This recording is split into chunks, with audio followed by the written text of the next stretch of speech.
Hello, college football fans, and welcome once again to the SEC Yesterday and Today. I'm your host, Bird LaCroix, and this will be podcast number 10 in our series.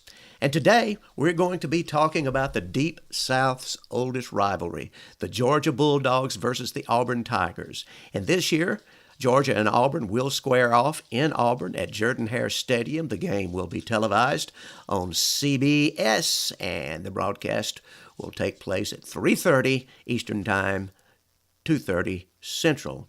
The Deep South's oldest rivalry was first played at Piedmont Park in Atlanta, Georgia in 1892. Auburn came out on top in that first meeting, 10-0. And since then, of course, they have played 119 times. Of the 120 games that these two teams have played, Georgia has won 57, Auburn has won 55, and 8 games have ended in a tie. Georgia's largest margin of victory in the series came in 1946 when they defeated Auburn 41-0. Auburn's largest margin of victory, 44-0, and this happened in 1900. The longest winning streaks, Georgia has 9 in a row from 1923 through 1931. Auburn's longest winning streak was 1953 through 1958. That was a 6-game winning streak. Conference championships. Georgia has 14. Auburn has 12 conference championships. Both teams claim 2 national championships. Georgia has played in 52 bowl games. That ranks 5th overall in all-time bowl games played. Auburn has played in 41 bowl games, and that ranks 13th. Georgia has 804 wins in football all time. That is 11th. Auburn has 763 wins all time. That is 13th. And I would like to make a correction. Yes, Auburn's 41 bowl games do rank 16th all time and not 13th. Heisman winners, Georgia 2. We mentioned them before when we talked about Georgia and Florida earlier in another podcast. They were Herschel Walker and Frank Sinkwich. Auburn has 3 Heisman winners. We mentioned those when we spoke of the Ole Miss versus Auburn game back earlier in the season. You probably know who they are: Pat Sullivan, Bo Jackson, and of course, most recently, Cam Newton. Georgia has 31 consensus All-Americas all times. That ranks 20th. Auburn has 30 consensus All-Americans. That ranks 23rd all time. NFL first-round draft picks, Georgia with 32, that ranks 18th, and Auburn with 30, that ranks 19th. And now it's time to bring on our special guest. This week it is Michael Gray, a Georgia Bulldog, and he's going to give us his perspective on the game coming up this Saturday, and we really look forward to that. Okay, it looks like we're 35 seconds in. So the editor, hopefully, will edit this out. If he doesn't, that'll just be a funny conversation to start with. And okay. Now I'm gonna just ask you a couple of questions. You're living in Atlantic Beach now, I see. I am Jacksonville, Florida. Not too far from the beach. Nice to be down here with the world's largest outdoor cocktail party every year. Yeah. How long have you been there now? 2 years now. Okay, so this turned out well, this last one, didn't it? It sure did. It was a very enjoyable game for me. Watching the blue clad fans in the stadium leave and all the red and black just screaming at them as they left. Not a bad sight for me. Yeah. Well, I wish you good luck this week, but not that good. That's way too much. Well, same to you. But from what let's go ahead and. I'll formally say welcome to the SEC Yesterday and Today, Michael. Good to have you with us. Thank you very much, Bird. Good to be here. And we're going to talk a little bit about the big game, the Deep South's oldest rivalry, one of the biggest, if not the biggest games in the country this week, and, of course, the biggest in the SEC. And but before we do, I was going to ask you about if there are any games past that particularly stand out to you as far as fond memories go. fond memories in this series. In this series, yeah. I can speak to one specifically that's not a fond memory, and that was game back in 2013. Georgia had the lead, and then the prayer at Jordan-Hare, Ricardo Lewis catching that tipped ball. That was definitely not one that I remember fondly, but a heck of a game, a heck of a competition between two good teams. That year, Georgia was a little bit down, but they played Auburn well, and it turned out to be a really nice game. I'll say the year before that, the 38-0 victory at Auburn, that was a fond memory for me. We just flip-flopped on that one. Yeah, that was brutal. One of those games I left early that year. We had just, unfortunately, it seemed like we had given up that year, and it was just a tough one to sit through. But then you mentioned 2013, and Gus comes in, the Gus bus, and it's a new day for Auburn football was the motto, and it was, and we made we came within 13 seconds of winning it all, but it really was miraculous. We got there with a miracle in Jordan-Hare. I had already left my seat. We were leading 37-17 going into the fourth quarter. Yeah.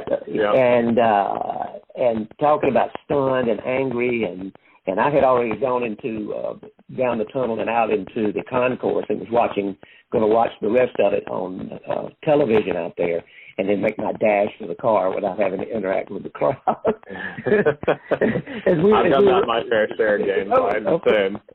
Of course. And then all of a sudden, this happens, and I, was tearing back up the runway, and screaming, and it was tough. But a Georgia fan drove us down. My son, my wife, and I went, and a friend of his, big Georgia Bulldog fan, we gave him a ticket. He drove us, and I felt so terribly for him in spite of all the joy that we were having at the time. And he said, he was so good about it, and he said, that's the way it goes. That's football, and he had to actually drive 3 delirious Auburn fans home. So, yeah, that was a big one. We'll leave that past at that, and go right on. And I could go on all day about the series, but it's been a great one. And as far as in person, I've seen a few more wins than losses.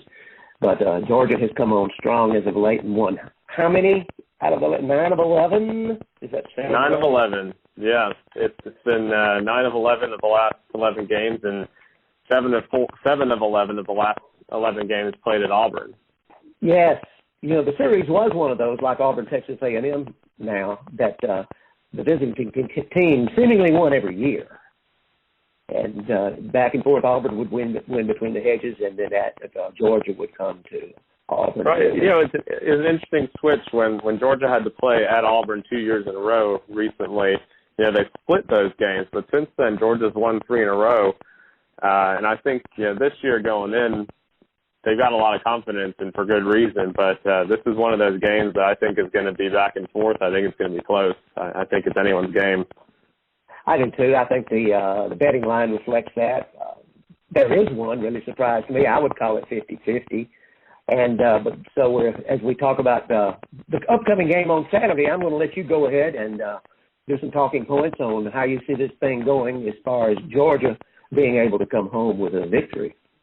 Sure. So one thing that I think helps Georgia a lot here is they've already clinched the East, so the pressure's off there. They're 9-0. There's 3 games left: Auburn, Kentucky, and Georgia Tech. All their goals are in front of them, and I think what's really nice about this game is that Georgia, regardless of what happens this weekend, they really still have a pretty good path to the playoff. If they lose, they'll drop slightly in the rankings, but then, they've still got the SEC championship against whether it would be Auburn or Alabama.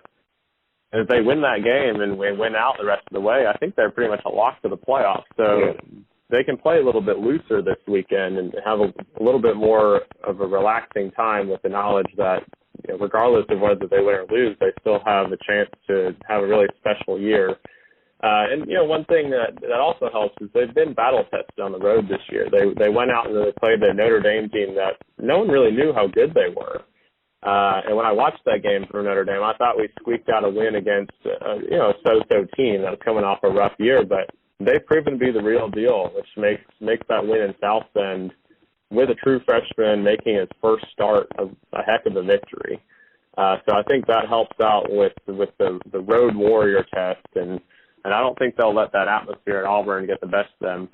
I will say, looking at the Notre Dame Stadium, it looks like a home game for Georgia, and I can imagine that will not be the case this weekend in Auburn. So it'll definitely be a tough environment to play, but I think Georgia's ready to go. But here's what I see as the keys to the game for Georgia to win. Okay. They got to keep sustaining drives, and through the score of Georgia's win last weekend against South Carolina may not look terribly impressive. If you watch that game, you see Georgia's able to impose its will on that defense for the Gamecocks. They had 10 offensive possessions in the game. And if you remove that one-play drive right before halftime and then the final drive where Georgia's just running out the clock, you're looking at 8 meaningful drives. And of those 8, Georgia ran 10 plays or more on 5 drives. So 5 out of 8 with 10 plays or more, they are controlling the line of scrimmage. They're possessing the ball. And they held the ball for more than 38 minutes last weekend. So if they can find that type of success against Auburn, they should be able to win. And they've shown a really good ability to convert on third down. Georgia's third in the country in third down conversions with 51.2%. And that's something they'll have to keep up against Auburn, who is really good on third down on defense. They're only allowing 33.8% conversion rate. Another thing, and you saw this in the Missouri game, Georgia has to avoid the big pass plays, and they got to get pressure on Jarrett Stidham. He's leading the country, or leading the SEC in completion percentage, 66.8%. That's 9th in the country, and he's averaging more than 9 yards per attempt this season. So Auburn's ranked number 11 when it comes to team passing efficiency, and they have the ability to hurt you through the air, and Georgia showed it's susceptible to these plays. They had a very uncomfortable first half against Missouri in October, and I was at that game, and every single time I saw that receiver streaking down the field wide open, I was like, against a better team, we would lose this game. So that's something that they definitely need to be focused on with Jarrett Stidham. You look at the game against South Carolina last weekend, they gave up several long third down completions to the tight end, and that's something that Auburn will look to exploit against Georgia as well. So for Georgia to win, they have to eliminate those plays. They have to force Stidham to make mistakes, which he's not prone to doing. He's just 3 interceptions on the year. And really look at the blueprint that Clemson and LSU have given on how to beat Auburn. You get pressure on the quarterback. So one of Stidham's worst games, he's 13 to 24, 79 yards against Clemson. He was sacked 11 times. And that game was close. So if Georgia's going to have a chance to win this game, they've got to get some pressure on the quarterback. And Georgia's not a team that's doing well with sacks. I will say they are getting pressure, but they're not converting into sacks. We average less than 2 sacks a game. So getting to Stidham, getting in his head is going to be big on making sure that Georgia can control the game on defense. They also have to run the ball with authority. Georgia ranks 8th in rushing offense, and they average nearly 280 rushing yards a game. They've got Chubb. They have Sony Michel. They have DeAndre Swift. They have Brian Herring. They have Elijah Holyfield. They have a ridiculous amount of running backs that can make plays. They've been pretty much unstoppable all year, but Auburn is probably the best rush defense they're going to play all year. And, even Jake Fromm has shown the ability to make plays with those legs. He has some quarterback keepers and some designed quarterback runs that have been successful, and he scored some touchdowns on the ground. So to take the pressure off Fromm in the passing game, who has shown he is capable of throwing, regardless of what the South Carolina team and the Florida team has to say about it, he's able to throw the ball more than just that typical slant. Auburn's not going to make it easy on the ground. They only allow 126 yards a game, and they have an impressive group of players up front on the defense. So something's got to give there. I'll say one thing that Jake Fromm reminds me of is Aaron Murray. He plays a lot like Aaron Murray. He wears number 11 just like Aaron Murray. And when I'm asked about what I think versus Easton versus Fromm, Easton's Matt Stafford and Fromm is Aaron Murray. And at this point, Jake Fromm is giving us the best chance to win. Now, we haven't seen Easton really this year. We don't know what kind of improvements he made in the offseason from last year, but right now Fromm is effective. He's efficient. He's taking care of the ball and not making a lot of mistakes. And two more points I'll make before we get into what you think about Auburn's chances on winning. Georgia's got to avoid costly turnover penalties, and if there's been one gripe for Georgia, it's you watch the game and you see these incomprehensible penalties the most inopportune times. And I can assure you that Kirby Smart is making a huge point before this game to be smart, for lack of a better word. When it comes to turnovers, we don't give the ball away a ton, but against a tougher opponent like Auburn, even one turnover could change the momentum of this game. Auburn's sitting at +1 on the season in turnover margin, and if Georgia wants to win this one, I think it's going to have to do one of two things: either avoid turning it over or at least have more takeaways than giveaways. And third down conversions is a big one as well. I think I talked earlier about Georgia sustaining drives and converting on third down, but Auburn's done pretty well for itself on third down all year. They boast a 46.7% conversion percentage on offense, and Georgia needs to lock it down on defense on third down. They've done a good job most of the year. They allow only 31.5% conversion on defense. But Auburn's just better than most of the teams Georgia's played. They rank 13th in the country in third down conversions. If you look at Georgia's other opponents, Mississippi State's 14th and Missouri is 21st in the country, but those are the only teams in the top 5 when it comes to third downs. You've got Notre Dame at 34th, FAMU 66th, South Carolina at 70th, and they had some success on third down. App State 91st, Florida 112th, and Tennessee all the way down at 122nd. So they haven't played a bunch of teams that are really solid at converting on third down. Yeah, I think you hit the nail on the head about Georgia's chances, and I was going to ask you about Fromm. I'm glad you brought that up because some opponents have been giving him grief about that, and of course he's really good. He's highly effective, and like you say, he can tuck it if he needs to, and that's the same way with Stidham. He's not the running threat that somebody like Nick Marshall, or of course Cam Newton would be, but he's shown on the zone read, especially against that 3-3-3 defense Arkansas stuck out there in one game, that he can tuck the zone read if he needs to because they don't really expect him. And I would like to see more of that as far as Auburn's chances. They don't really expect Jarrett Stidham to tuck the ball, and if he could do a few very effective keeps on the zone read play, that could eat up some yardage and run some clock and help Auburn's chances. Of course, what Auburn's going to have to do is run, as usual, and particularly in the brutal Southeastern Conference, is run the ball and stop the run. You've got Nick Chubb and Sony Michel and company, and then they're going to bring it, and they're going to try to wear you down, and that's what Auburn's going to try to do. And Auburn's been very effective, though, in throwing the ball when they needed to. You mentioned some statistics from Stidham, and he's just getting better and better and better each week, as is Auburn. So, of course, they're going to try to establish Kerryon Johnson. One thing that I would like to see, it's not the way that Gus does it. He's going to ride his bell cow, and you can't argue with his success in doing that. But I truly believe he's going to have to give him a few more breaks. Cam Martin this past week is a great running back out of Texas. I think he was the number one running back in his class when he came out. And if he can have a little more patience like Kerryon Johnson does and run the ball, he did run 13 times this past week, I think that will help. And they've got to get around that perimeter and to open up that middle because then Auburn's going to run the dive, especially after they make a first down, and it gets frustrating sometimes because here comes Kerryon up the gut, after they run it, they hurry up, they get the first down, they hurry up, no huddle, and then here comes Kerryon. Well, by the time sounds like Georgia's gripe back in the Mike Bobo days, the very vanilla, let's run up the middle kind of offense. Yeah, you want to cry, really, when it's soft. But oftentimes, when you get down into the third and particularly the fourth quarter, late in the fourth quarter, that defense is hopefully worn out and the backs are just running at will. That's not going to happen Saturday. It's going to be a tight game, and I think Auburn's going to have to. They started to spread the ball around a little more. I'd like to see them use a few more quick slants and hot routes, and to utilize the intermediate routes and stuff like that. They still aren't using the middle of the field as effectively as I think they could. I mean, they're very good at what they're doing, but the more they can mix it up and try to keep Georgia off balance, I think that they're going to have a better chance. I'd like to see them bring in more running backs. I'm trying to think Malik Miller is another one outside of Cam Martin. And then there's Eli Stove, who runs, I mentioned the perimeter.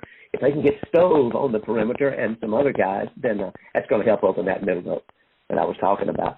But, of course, they're going to have to put pressure on Fromm. And Auburn really has a great front seven, really, and a beastly secondary, starting with Carlton Davis at corner. He's somewhat of a lockdown corner. So the way it appears to me, I think we understand what either team has to do. Both teams know what their game plan is going to be, and they just have to execute it. And I think the game's going to be, we can talk about a prediction here in a minute, but I think it's going to be not maybe as low scoring as last year's game, but I certainly don't think it's going to be one of those. It won't be 2013 all over again. Yeah, it won't. It will not be that. It won't be 43-38. I'm thinking something more in the 20s. But anyway, so that'll bring us predictions. Let's do some. What do you say, friend? You know, I've thought a lot about this game, and I think on the road this is a very tough game for Georgia. I don't remember what it is, but Auburn's won how many consecutive SEC games at home? Wasn't it a double-digit total or something like that? I'm trying to think. We went a year. We went from 14 to 16 with no SEC wins at home. Right. So I think it's going to be tough. I think Georgia has the better team, but I think Auburn at home is a tough win for any team. I think it'll be close, but I am going to pick the Bulldogs. I'm going to go 24-20. Yeah, that's what I was thinking, somewhere in the 20s. And I think you're probably right. If they were playing in the SEC championship game or on a neutral field, I might favor Georgia like Auburn is favored now, 1 or 2 points, being at Jordan-Hare. And that's going to help. It's not going to be at night, really the second half will be. So that'll help because, that place really is going to be rocking, and especially in the second half. But I think it's going to come down to execution and turnovers. I think turnovers will probably have a good chance to decide this game. And Auburn needs to get some more picks. I was looking at the interceptions yesterday, some stats on that. They're not getting those. They can get a couple of picks or a fumble or two. That would help a lot. And I can see Auburn coming away with a win along the lines of 23-21. It'll be a close one. Either way, I think it's going to be close. If this game is more than a one-score game at the end, last possession, person with the ball wins because they're around the clock, I would be surprised if that was the case. I would too. It's going to be a good one, and I'm really looking forward to it. Okay, let's run through the rest of the SEC then quickly. November the 11th. Let's start off with, in alphabetical order, with Alabama traveling to Starkville. This is an intriguing game, Michael. It's very intriguing. I've seen Mississippi State play in person. I saw them play Georgia, and Georgia rolled all over them. And the way that they did that was just running the ball and running the ball and running the ball. Mississippi State, however, since that game has seemingly gotten better. And I think this game being in Starkville at night is going to be a very interesting challenge for Alabama. That being said, I think Alabama's going to win, and I think they're going to win by 10 or more. Yeah, I see Alabama winning in double digits. Every game, really. I was surprised that A&M kept it in single digits. State's good, but they're not anywhere near Bama good, and they'll probably keep it close for a while. But Bama should pull it out in the second half, if not before. And we move on to Red State, LSU hosting Arkansas. I think LSU is just going to demolish Arkansas. This is a noon kick. Really, it's 11 a.m., I guess, in Baton Rouge. But after what Arkansas did last week against Coastal Carolina, barely pulling out the win, I don't see Arkansas keeping this one close. I don't either. I don't see it any other way. You look at LSU's frustrations with Alabama, but they held Alabama, I believe, under 300 yards, 299, but still in total offense, that's something. And those guys are improving. We had a great misfortune down there, lost an inexcusable game, and they're putting it together pretty well. It's no discredit to lose to Alabama like they did. That was in Tuscaloosa, and I see them, naming the score, whatever it could be. Okay. We go back to the Florida Gators, and they're going to travel to play their former head coach, Will Muschamp, in Columbia, South Carolina. Michael. Well, it'll be interesting to see who they throw off their quarterback. They started Malik Zaire last week. It didn't go so well for them. And we'll see if they put Felipe Franks back out there. But Florida just kind of looks lost right now. They're not playing with any sort of identity on defense or on offense, and they've hit a rough patch. They've lost, what is it now, 4 in a row. And I think South Carolina is just a better team at this point. I think Muschamp has South Carolina playing well. Jake Bentley's a good quarterback. I'm picking South Carolina by 17. I'd go double digits as well, 13, 14 to 17, absolutely. And the Kentucky Wildcats stumbled last week against Ole Miss after beating Tennessee late the week before and going to Nashville. How do you see this one? Kentucky is always a fun team to watch. They have talent, and if they had a couple of plays here or there in a couple of different games, it'd be a different story for them right now. I was watching that UK Ole Miss game with a lot of interest, as you can imagine, because a Kentucky loss gave Georgia the SEC East. But I think Kentucky's got a lot of talent. I think they're going to be mad that they let that one slip away because they still had a shot in the SEC East. It would have taken a lot. Georgia would have had to lose to Auburn, and then Kentucky would have had to beat Georgia. But they had all of their goals out in front of them too, to be honest, with 2 losses. I think Kentucky's going to take it out on Vandy, and I think they're going to win. I agree. Either team, I don't know what to expect. You mentioned a lot enjoying watching Kentucky.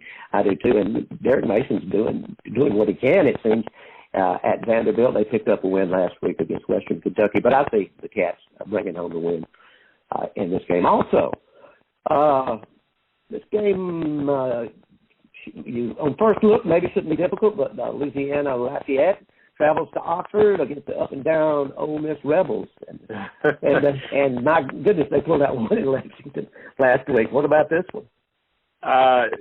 It's interesting. Ole Miss, as you said, they are up and down. And Louisiana has played some relatively decent games against SEC teams recently. They played A&M earlier this year. Now, they didn't really keep it close. They lost 45-21, but I think A&M is better than Ole Miss. I think that they could keep it close, but I don't think Ole Miss will let this one get away. I don't think so. They should win that one in Oxford. And, boy, who's going to want this one worse, Missouri or Tennessee and Columbia, Missouri? Tennessee's going to want it worse, but they're not going to get it. Tennessee looks about as bad as Florida, if not worse, and Missouri, say what you will about their defense. I mean, you look at their defensive numbers, and this year they've been pretty horrendous for the most part. But Tennessee's offense is not going to be able to do a whole lot. In Missouri, they can pass, and they can pass well. So I see Missouri winning big. Yeah, they could. They've shown some improvement. Beat UConn, before that Idaho, and they can light it up. And that was my contention last week. No way Florida was going to outscore Missouri, and I certainly don't think that Tennessee will either. I think Missouri may be improving a little. Tennessee's just on the way out. They're marking time.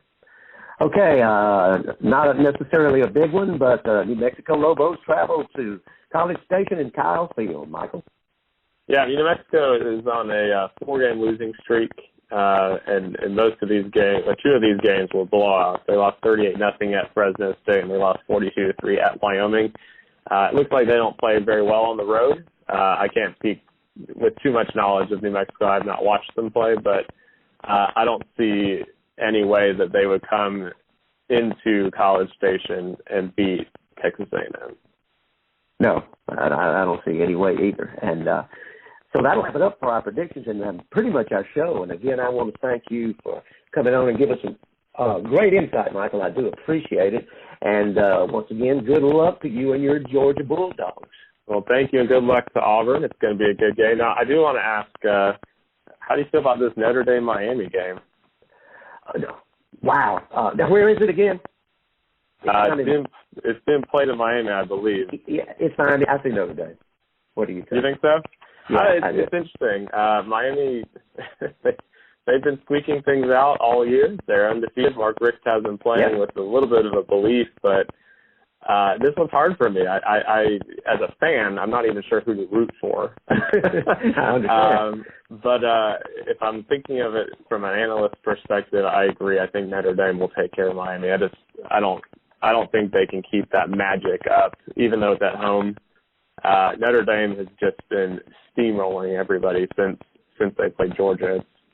It's ridiculous. Yeah, they have, and I think Miami is just a little bit away yet. They have had a little run of magic, but I think that ends Saturday. But I do wish Mark Richt and his guys well down there. Tell us where we can find you, Michael. Sure. So you can find me on Twitter at mgrayuga. That's MGRAYUGA. All right, and once again, this has been the SEC Yesterday and Today, episode 10 with Michael Gray of the University of Georgia and the big Deep South oldest rivalry coming up from Jordan-Hare Stadium in Auburn this week. We've had a great conversation. And again, you can find me on Twitter at Autull, AUTULL, my personal website, birdlacroix.com, also on campuspressbox.com, and this podcast, the SEC Yesterday and Today, under sportshacks.com. So thanks again for listening, and be sure to take care out there and love your neighbor. All right, sir. Well, thank you. Yeah, thank you. Great analysis. I had forgotten I think it's been 2 or 3 years since we talked. So yeah, we'll I think so. We'll have to do it again. That sounds good. I look forward to it. Just let me know whenever, and I'm up for it. All right, excellent. Well, I'll let you get back to work, but we will talk to you later then. Sounds good. Thank you very much.